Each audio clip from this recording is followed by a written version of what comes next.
The next item we're going to be delving into. So if you look at the brochure, don't forget to scan the code, the QR code that would show on the screen intermittently. You can get a program of activities and the brochure for this ecosystem from the code. If you look at the event, you would say that we're meant to have a session packed full, with DGs and other representatives to talk about the innovative strides that have taken place when it comes to fighting cancer.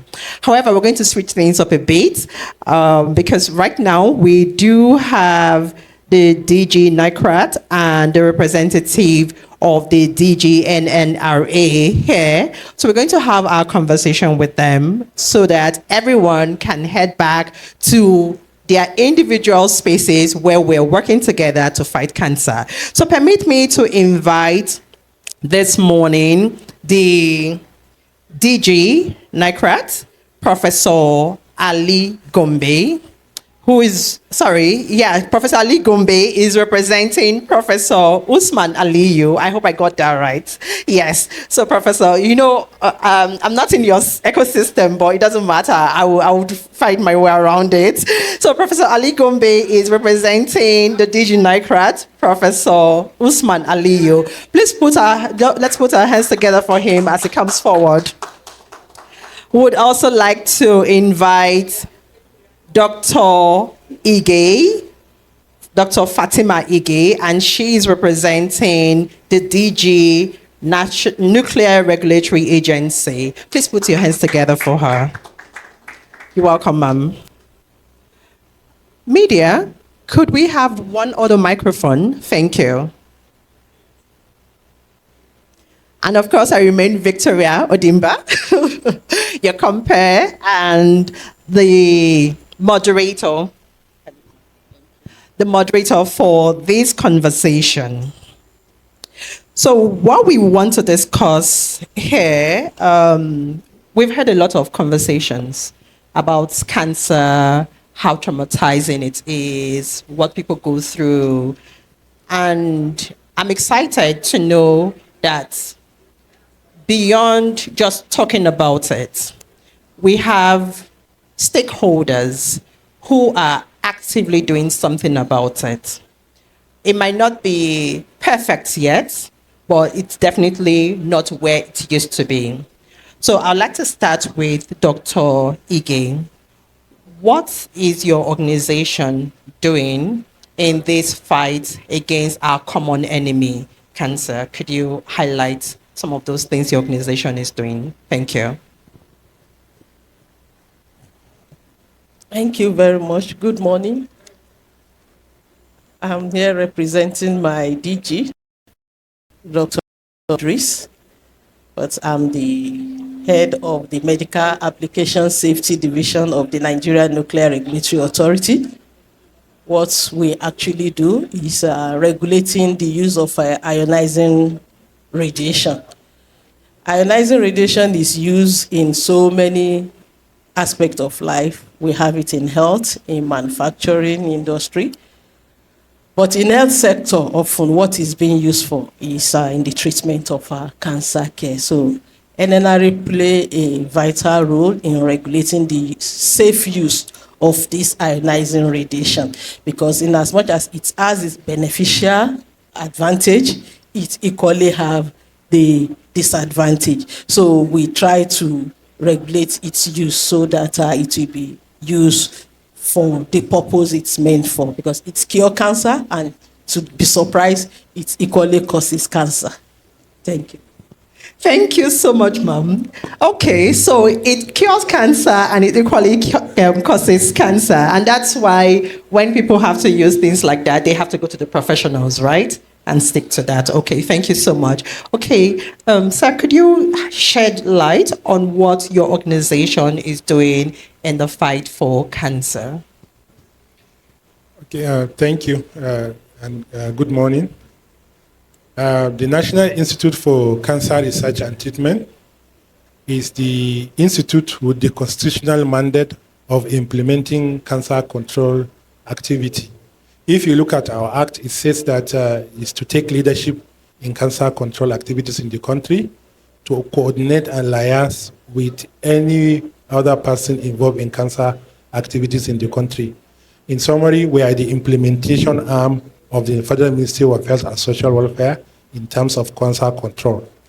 So with this broad mandate, but all of us know that NICRAT is new in the sense that unlike the other agencies in the Federal Ministry of Health that has spent several years, NICRAT is just roughly 2 years or 2.5 years most, at most, okay? So when the pioneer DG was, appointed, by the way, I want to tender his apology for not being here. He has gone to Daura to also do a condolence for the late president. And I think I don't need to re-echo what has been said earlier. It's very important to us in the cancer space based on what he did in terms of establishing NICRAT, appointing the DG, the National Cancer Health Fund, and so many other cancer, PPP in Lagos for the NSIL, with so many other cancer activities. So that is why DG felt it is necessary for him also to go to Daura and pay his last respect. Okay, having said that, the Institute, when we came in, we understand that we need data at first. Data is needed for us to plan, but we don't have accurate Nigerian data on the cancer statistics. What we are quoting currently in the global data, these are estimates, and I can tell you that if you are truly going to take the statistics of Nigeria, it will not be 130,000 that we are saying. It will be somewhere around 300, 400,000, the cancer cases that we have in this country. But we need to have that so that to plan and also show a budget, inform government so that will inform policy and also budget allocation. So we, assess the cancer registries, which are the main organs that are used for cancer data in Nigeria. We know that they have problems such as funding, lack of training, improper data capturing, and a host of other things. So we have done training for them last year in collaboration with IAC and the African Cancer Registry Network. That accumulated into declaration of cancer as identifiable disease by the Honorable Minister. We are now this year going to take this document to National Council for Health so that it is going to be adopted at state level also, and that will be something that will make cancer a detectable disease and also improve our numbers in terms of the recording of the cases that we have. The other aspect is also training. We have trained cancer registers where even right now we are at another venue. We are training cancer registrars across the country, at least one per each state for the basic cancer registry training right now. The other aspect also, which is very important to us in terms of prevention and screening, we know that in our setting, in any other setting anyway, that prevention is better than the cure, and also is more cost effective, more especially in an environment whereby the resources are scarce. So it has, we have made it a priority. So also the Ministry of Health and Federal Government of Nigeria has made prevention a priority. We have a two-pronged approach for prevention. One is that we have launched the novel preventive oncology clinics. These ones are they are operating in the tertiary centers across the country. We started last year with 2, and then we are now upgraded to 8. So these tertiary centers, they have a clinic whereby you can walk in and ask for cancer screening, especially for the most common types of cancers that you have in this country. We have supported them with some basic equipment, radiology equipment such as mammography machines, ultrasound scan machines, and also laboratory equipment. We're also doing more this year, so that at the end of the year we will have this. We hope that the first lady in October will be able to commission the preventive oncology clinic at FMC Jabi. It's 100% ready. So that is a model that we are also applying to other centers across the country. And the other aspect is, we also know that we need to take prevention and screening to the community level. And so we have, been discussing with National Primary Care Development Agency to take cancer to the primary health care level. That is very important. If you now see what is obtainable in the Basic Healthcare Provision Fund for the primary healthcare, it's just that breast cancer screening at primary healthcare level. But for us to achieve the goal of screening has to be done at primary healthcare level, and that is why we are engaging the National Primary Healthcare Development Agency. And also we have, planned to procure mobile vans. These mobile vans will be going into the community to do screening for common cancers. They will be equipped with all necessary equipment and gadgets that are required for those cancers, so that when they go into the community, they take samples. For example, they can go on market desk, take sample, and then take it back to the tertiary centers. We know that doing some of these things are challenging, and that is why we are on the other aspect, we are also considering application of innovative ways of doing this, and such as AI. We know that we have about 200 pathologists, if not less, Professor Omonisi, maybe less than 200 pathologists in the country. They cannot see the routine patients and also look at thousands of screenings samples that are coming. This has to be aided by maybe AI or some other ways, so that we can reduce the numbers that will go to the pathologists to see at the end of the day. The other aspect is also capacity building.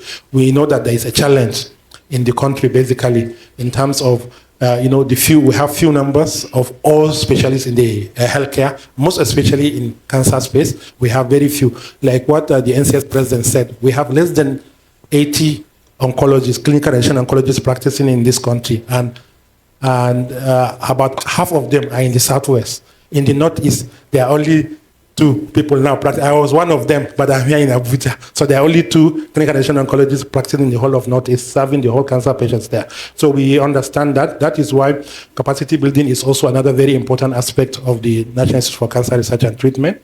We have done capacity building for various oncology workforce here. Last year, more than 1,200 have benefited across the country from all Okada, from the consultants to CHIWs and JCHIWs. The other aspect also is we have engaged the National Postgraduate Medical College and the West African College of Surgeons to start specialty training in those areas that are lacking, such as surgical oncology, gynae oncology, pediatrics oncology, and other forms of subspecialties in oncology. This is already ongoing. The West African College has already had a meeting, involved some partners from the North America, US, and Canada. They are currently developing a curriculum and already established some of these trainings in some centers.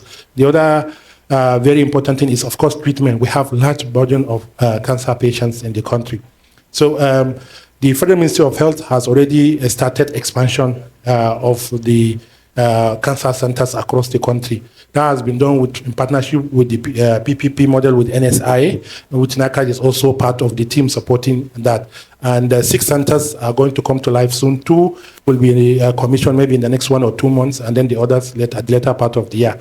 And also in several hospital budgets in 2025, there is procurement of radiotherapy machines in order to serve that. And NICRAD is also going to, for the first time, deploy PET-CT scanners in 2025 to 6 centers across the country, and a cyclotron owned by government. This has never happened in Nigeria. The only PET scanner that we have on cyclotrons are in private sector. Only 1 PET scanner for the whole of 200 and something million people that we have, which is in Lagos. But at least we'll have 1 now in each zone, and a cyclotron in Abuja that will feed those centers. The another aspect is also research, which is also a very, very important aspect of. We have been collaborating with institutions both locally and internationally, to actually have local researches, local Nigerian data, especially in clinical trials. We also understand that infrastructure for clinical trials are lacking. The training for clinical trials, the so-called people that this new term that they call clinical trialists are also lacking in our system. But we have been making efforts. And recently, we signed an MOU with VCU Marseille and also facilitated that with National Hospital and Lagos University Teaching Hospital in order to facilitate clinical trials and also research in general across the country. The other aspect is survivorship and palliative care. We know that there is a lot of also challenge in survivorship and palliative care. We will be also launching in 2025 the so-called psycho-oncology clinics, whereby we will equip centers who have some psycho-oncology care, with some the instruments and equipment that they need to, and spaces, maybe furniture and other things that they will require to, see these patients, counsel them, and guide them accordingly. And also, we, in summary, let me just, I think, I'll be looking at me. Okay, in summary, within the short period that NICRAT has been in existence, which is just roughly 2 years or more, it has been trying to address some of the challenges that we have in the cancer ecosystem. It will take time for us to see these results, but I can assure you that the DG and his team are working tightly to see that we are far from where we are coming from. Thank you very much. Wow. Thank you so much, Prof. So I just kept jotting and kept nodding because I didn't even know, so my first question, based on all the things you've said, when Dr. Andy, when Andy was talking about silos, I felt like, okay, well, we should have some synergy with what's happening in, with fighting cancer and all that. But I feel like you're doing a whole lot in NICRAT.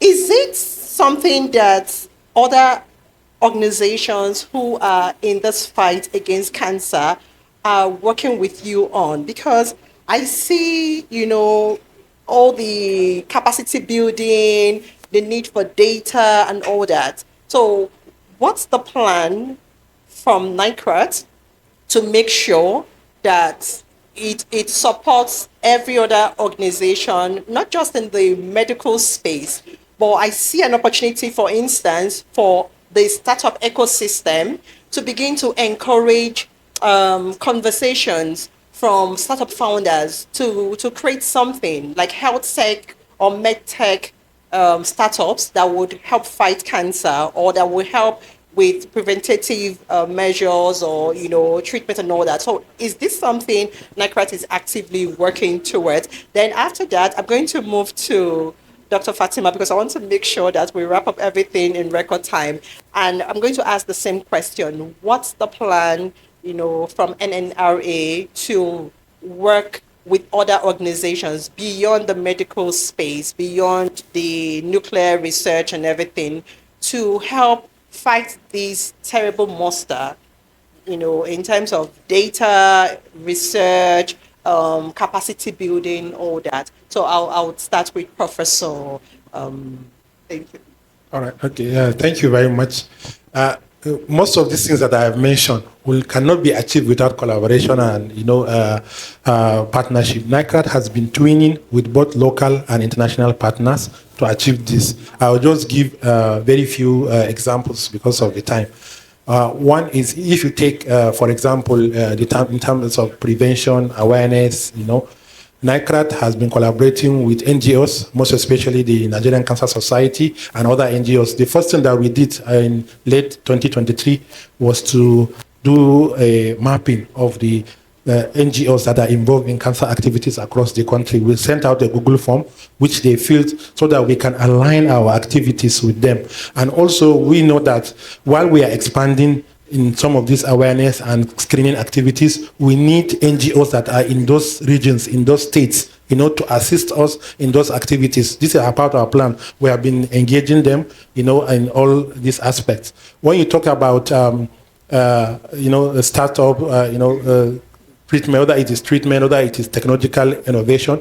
This is part of the policies of this government, even at a higher level. Recently, there is the launch of the Africa Medical Center of Excellence, AMCE. AMCE is born out of this, initiative that let's encourage business, private sectors to invest into healthcare. And one of the main,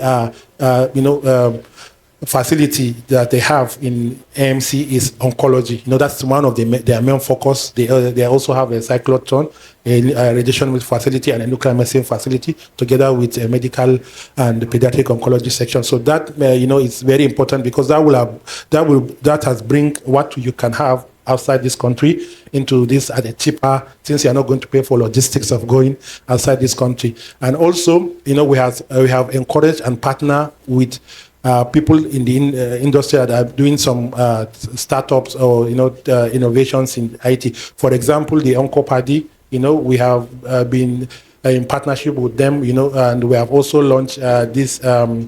In Oncopadi, NICRAT and Roche has launched a platform whereby we can navigate patients to do immunohistochemistry and also refer them to appropriate centers for care. So this was launched about 3 months ago, and I believe it's being deployed now so that patients can access that. It's a mobile app. May I interject there? So if everyone here listening and watching, if they go to the NICRAT website, would they see all this and the Oncopadi details there, so they can also take advantage of all this? Yes, but most especially, some of the details may not be on our website, but all our social media handles carry each and every activity that we have. So if you scroll down in either Facebook, WhatsApp, Facebook, Instagram, X, and all those things. Okay. We all have social media handles. So if you go through them, you will see all these activities and more detailed information about what we are doing. Linking also. Yeah. All right, awesome. Thank you so much. And Dr. Fatima Ige, thank you. Thank you once again. Just like I said, we are regulators. And, often when you look at regulator, you are thinking you're looking at police. But when it comes to health sector, we are not actually policing. We collaborate a lot. But the main thing is we want this equipment. We've been mentioning, you are hearing linear accelerator, cobalt 60, brachytherapy machine. All this equipment comes under NNRA regulatory framework and for effective use. So we often work with all these hospitals that use this machine to actually see that it is well used. Even some, to even get some of this machine, they have to go through NNRA because of the source of ionizing radiation that is being used. So that's why often in cancer care, NNRA is always at the forefront to be sure that this source of ionizing radiation is well used and protection is there for the patient, not only, even the occupationally exposed, that's the doctor that is actually administering this ionizing radiation. All right, thank you so much, ma'am.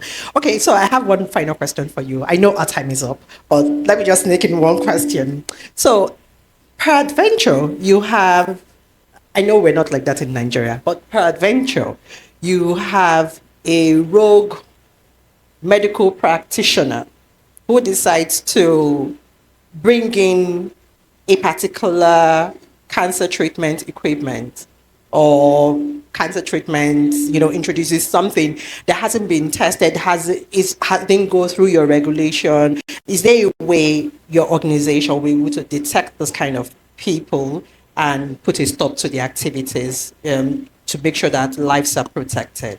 Thank you very much. NNRA works with custom, and most of this source of ionizing, we don't produce them in Nigeria, is imported. So most of the companies that produce will even ask you if the regulatory body in your country is aware. So you can't bring it in without NNRA. Even some of these LINAC, the federal government will come to us, even sometimes through the International Atomic Energy Agency, which is equally like the person regulating us before most of this equipment can come in. Awesome, awesome. Thank you so much. Please, let's give a round of applause to our panelists. Thank you so much. It's been a very interesting session. And don't forget to check their social media platforms for all the information and also their website.